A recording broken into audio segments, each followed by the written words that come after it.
Siku 18 za matumizi ya udi tangu tarehe 13 mpaka tarehe 1 mwezi wa 5, tunaendelea kupokea simu nyingi za shukurani kwa gharama nafuu. Watu wamepata mabadiliko. Saizi hakuna haja, watu hawakimbili kwa Kalumanzira tena, kwamba unakwenda umlete kuku kafiwa na shoga yake aliyebalehe kaacha watoto. Hakuna tena habari ya kwenda kununua kuku ufike kwa mganga kuletee mbwembwe nyingi, nazi nyingi. Hakuna. Watu wanatumia Hasad Guard na inakwenda kuwapa matokeo chanya kabisa kwa gharama ndogo tu ya shilingi 10,000 unapokuja hapa ofisini na kununua. Naomba tu nikwambie, wale ambao wanafanya biashara na biashara haziendi, hawaoni faida, na wengine wanafanya biashara lakini pesa inapotea kwenye draw pale. Yani mauzo kwa siku anahisi kauza 700,000, 600,000, milioni 10,000, lakini akipiga hesabu rosti 50,000, laki, milioni imepotea, hajui imekwenda wapi. Yawezekana kuna machuma ulete katika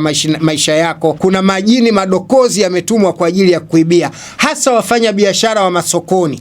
Katika yale masoko yanayokusanya watu wengi sana kule huwa wanapoteza pesa, kwa sababu mle kuna machuma ulete yamewekwa kwa ajili ya kuvuna fedha kwa wafanya biashara, kila jioni wapeleke kwa mabwana zao. Na kuomba wewe mtazamaji wangu, na kuomba wewe ndugu yangu unayenitazama, udi wa Hasad Guard utaleta matokeo chanya ikiwa utautumia kuoga au utauchanganya udi wa Hasad Guard na chumvi ukauweka kwenye draw yako. Hautoibiwa mpaka unakufa.